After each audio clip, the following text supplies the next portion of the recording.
First thing to do is print out your picture. I took it into Photoshop, but if you haven't got that, it doesn't matter. And just made it a bit clearer. Next, I just got a bit of masking tape and stuck it to the easel. Now I'm just going to... It's what I like about that drawing is the actual sort of that. And I liked, because it's a Van Gogh or his chair, I like the way he used his brush strokes to make those marks and so on, but I particularly like this is very strong. He used outlines. Now this section here was a nice sort of sky blue, and the aging of the canvas has made it dark in certain places, but it would have been very bright, and this area here would have been also very bright. In fact, at that period he was painting paintings for when Gauguin was arriving at the Yellow House. That's the sort of charcoal. You can get that in W. Smith, but you're not supposed to be shopping. That's probably shut anyway, but anything you've got lying around, pencils, a felt tip marker pen, and I've dropped the charcoal all over the floor, and or crayon, anything you want. So as you can see, this is just a little 14 by 10 that I had sitting around. Let's have a look at our sketch and see what we've got. Right, there it was. So yeah, we'll just take it. We'll just looking at the sketch. We'll just draw it in, and it doesn't matter where it is. Again, I've got the actual painting there. No, that's not right. I'm going to put that there. It looks better there. Don't be scared. Just whack it in where you want it. Right. Okay, that'll do us for our purposes. All we've got the print for is just for references to the colour and so on. But you don't want to copy it or anything like that. This is a little idea which will save you a bit of money in buying palettes and things like that. I get either clean film, or I've got the same stuff on a roll, and it's an old piece of cardboard palette thing, so you can hold basically. And by the way, you hold a palette like this, so that the big bit rests on your arm. Anyway, that's aside. Yeah, and just cover it in the cling film, and then when that's done, we just take it off. Take it off. And if actually, that would be better if you paint this the same colour as the base coat you've got on your painting, then you can actually test out your colours. Right, here we go. Just get yourself a nice, fairly good sized brush. Now on the palette, we've put out cobalt blue. That's a raw umber, and that's white, and just an orange, and that's burnt sienna, slightly lighter one I've picked. But whatever colours you want, you can have it green, blue, whatever, red. Actually, I'll probably put some red in as we go. So I'm going to just mix up, probably start with just something, sorry, just make it a sort of bluish. So I'm going to go there. So basically, I want to keep this really rough and get the white. Oh, sorry, you can't see that. Get the white. Keep knocking the stand. Apologies. We're just gonna just put it in. We don't want it to be too exact. I'm going to leave those lines in for now because I'm going to be putting those in after. Okay. Now, in a lot of my landscapes and so on, I'll leave just sections with the backgrounds coming through. Now, if you have a sort of landscape where it's a, say, sunny landscape, if you put in a sort of a yellowy bright colour in the background and you leave little bits coming through, it works quite well. It sort of ties the whole painting together. Any road up. Oh, I've got to put my yellow on the palette. Right, here we go. So that's the same colour as the background. So we see, yeah, it's the same one. It's just a bit more. It's not as dilute as the background. Nice colour, I like that. Sort of burnt sienna-ish. But you can use what you want. So I'm actually thinking of an art movement called the Cubists when I'm doing this. Anyway, that's Picasso and so on. Not Van Gogh. There you go.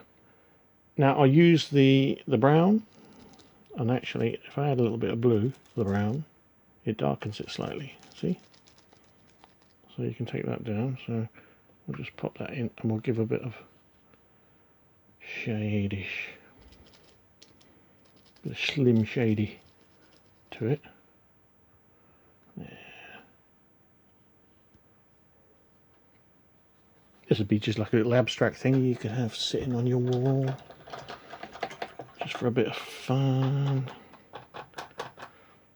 No, hold on, I've got to get a colour.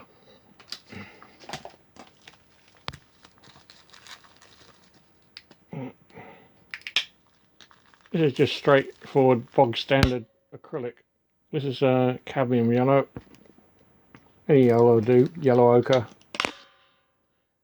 You could use a lemon yellow, whatever. Okay, I'm going to mix that with some of there.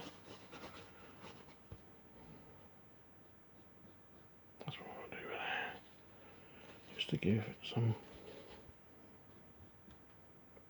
So basically, we're copying Van Gogh, but we're not copying Van Gogh because we're being inspired by Van Gogh.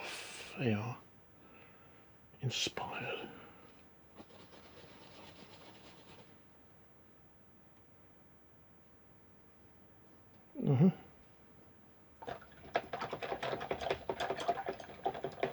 Remember to wash your brush. Right. Use that. I'm going to use that. I'm using this palette all over the place actually. I'd normally do it all in the middle, but I'm not. I'm just to do it for speed. Yeah, I want a yellow there. Whack that in there. Can't do a Van Gogh copy without yellow. Yeah, there we go.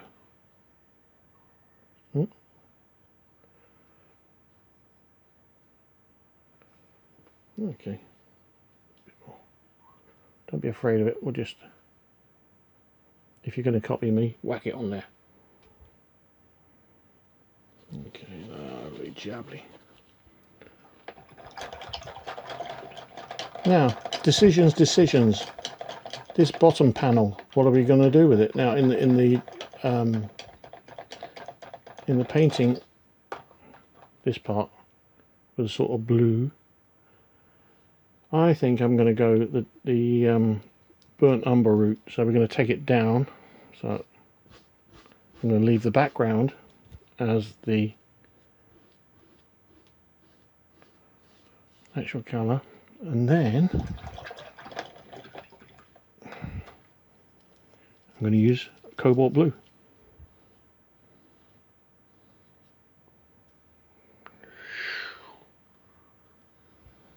Just pull that across like that. Oh dear, that didn't work too well, did it? Let's go for mistakes. Yeah. Once this is dried, you can decide to change it. You can do what you want. I'm not going to. It's just whatever it is, it is.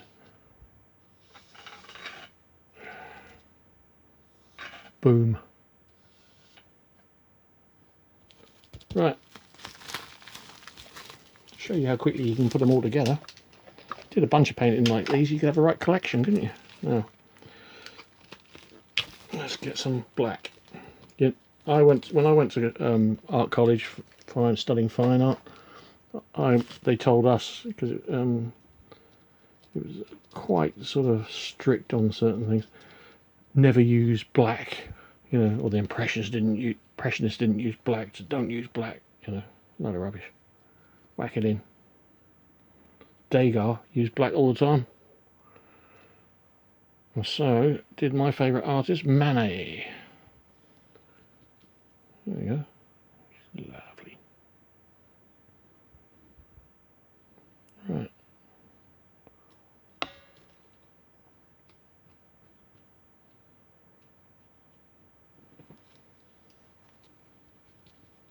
There we go.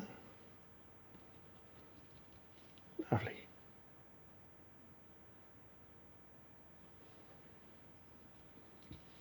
There you go. That's it. Basically, you can do what you want. And then when you get to the end of it, actually let's try it. Yeah, you can use all sorts of shapes.